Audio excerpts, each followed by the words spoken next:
you might be the perfect buyer for this business. This business did $160,000 last year. The price is just right. The SBA just updated a lot of their terms and conditions, so any business that you buy under $500,000 does not require a down payment. Let's dive in and see if this business is worth buying. To start us off, they did $160,000 in the last 12 months, and 50% of that was profit. That's pretty good. But red flag is that over the last month, they had zero profit. So they're winding down, which means this price might be a little bit rich, but let's take a closer look and figure that out. If we dive into the site itself, we see this is actually a pretty well-built site. They are drinking their own medicine. They've got featured in all the right places, and their app looks pretty darn good.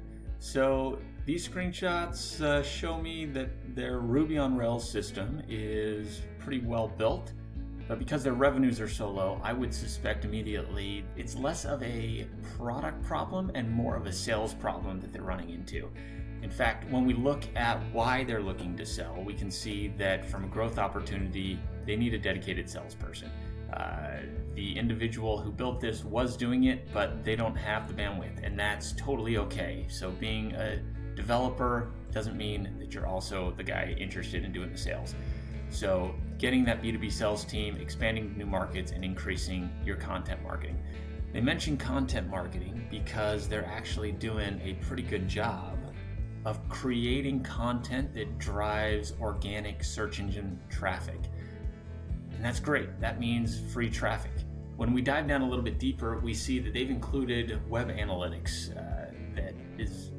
They're getting pretty good traffic, but notice that they weren't getting anything in June and then it spiked up in July. This could be paid traffic instead of organic. With organic, you're not going to see a drop like that. So that would definitely be a question I'd be asking the seller.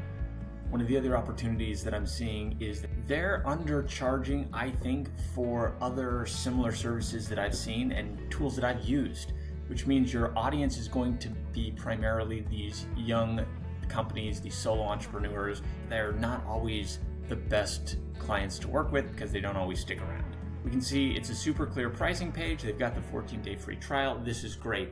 However, I have experience in a business just like this do-it-yourself model, which is essentially the software that they're selling here. Businesses sign up, they can get access to the tool, and they do the work themselves.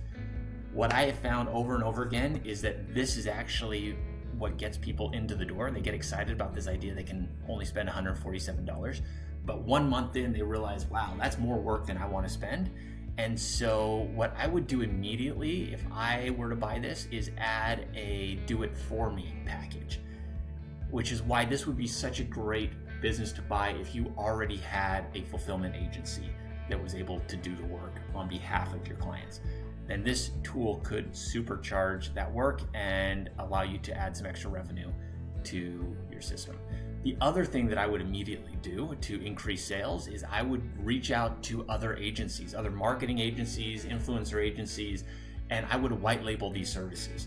I would say, hey, our packages are super clear, super easy to sell, and when you sell them, we will do the work, white label fulfillment for you on your behalf. It's a fantastic way to sell, to grow, and then you only need to sell 1 to 10 clients once, and they will continue to sell for you. This would definitely be a business that I would reach out to, particularly if you're already running a sales team, an agency, a marketing agency. This could be a great bolt-on addition for you, or anyone with some sales and marketing experience. And that's why I think